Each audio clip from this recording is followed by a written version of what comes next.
sa gasolina. Aminin natin. Definitely, hindi siya sapat para sa sangkalubat na reseta resibo pinadala sa lahat ng barangay. Akala yata nila milyonaryo pagkapitan.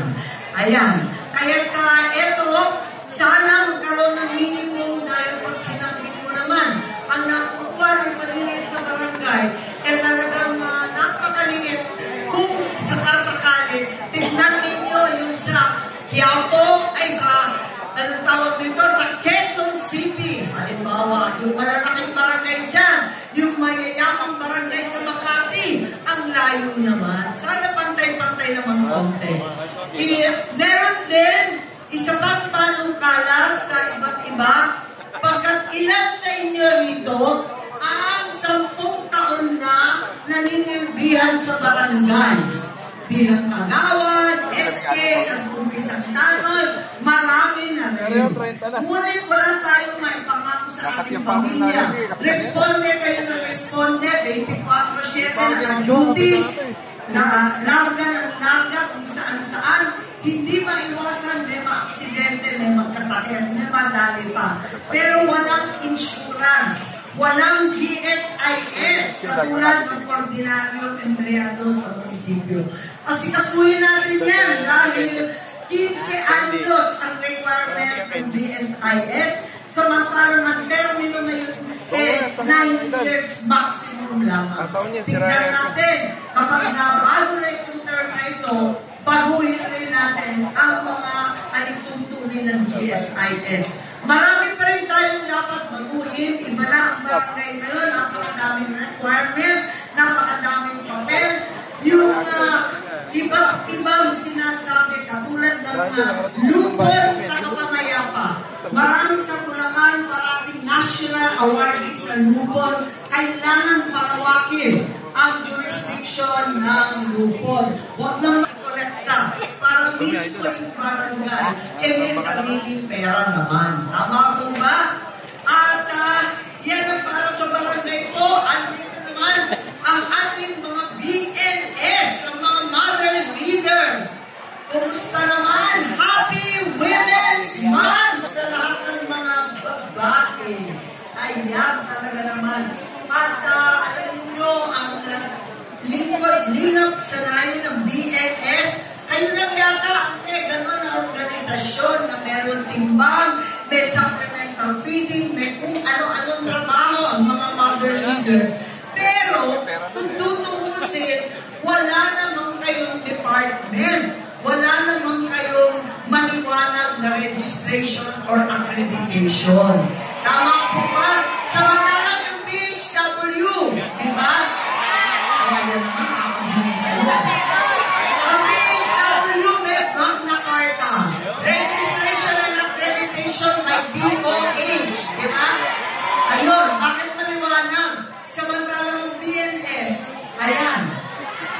Ang tanong, sinong karapat-dapat? Sino ang number 1 marites ng barangay? BNS? Alaga, ang mother leader was chismosa. Alam dapat kayo na. Kasi chismosa rin ako. So, may ganun eh. Hindi, totoo. Kasi alam mo, lahat kayo ang grassroots. Sabi nga ni Mayora, kung wala yan, wala tayong alam. Kasi sila ang sumusungkod sa talagang bawat bahay, mapasok, inausap ang kada pamilya, inaalam lahat ng problema sa timbang, sa pagkain, sa presyo. Ayan, alam lahat. Alam talaga lahat. Kung ang BHW nalalaman kung sino yung buntis, ang ating mga mother leader alam kung sino ang nakabuntis. Tama mo. Masispo sa kayo eh. Ganun balita. Kaya gusto ko tumingin sa inyo. Alam niyo na, tingnan sikreto sa bayan. Pero tuwan-tuwa po kung makapiling kayo lahat at kinakailangan isaayos na natin ang posisyon ninyo. Dito naman sa Bulacan, napaka-aktibo ninyo.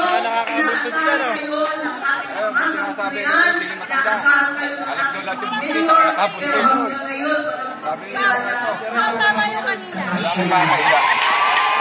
Tama, diba? So marami pa tayong kung gagawin. At ito nga, ang sinasabi, napakataas ng bilihin, mahirap mabuhay, mahirap magkasakit, mahal din magkasakit, at higit sa lahat, mahal din at luho na mamatay, kaya may libreng libing. Naku po, at dami-dami natin dapat pang gawin. At sa palagay ko, kung tutuusin, tayong mga Pilipino, ang babaw lang talaga ng kaligayahan natin. Konting selfie, konting ngiti, ayos na. Makapagbigay lang tayo na sapat na pagkain, sa kapagkainan, nakapagtapos ang anak, may konting bahay na maayos-ayos, hindi naman tayo ambisyoso. Yung mga dayuhan, gusto yumaman, pagka-negosyo, sulika, tayo simple lang. At sa palagay ko, na-serve naman natin itong payak at napakasimpleng panaginip para sa ating mga pamilya. Na-serve naman natin ang lahat yan. The service sa Senado. Numero 39 po sa Amy Marcos. Ano nga ang problema? Ay may solusyon. Ay may solusyon. Ang totoo, tayong lahat sama-sama ang tunay na solusyon. Maraming salamat. Mabuhay ang Bulacan. Mabuhay ang ating mga barangay. Mabuhay po kayong lahat ng mga LNN.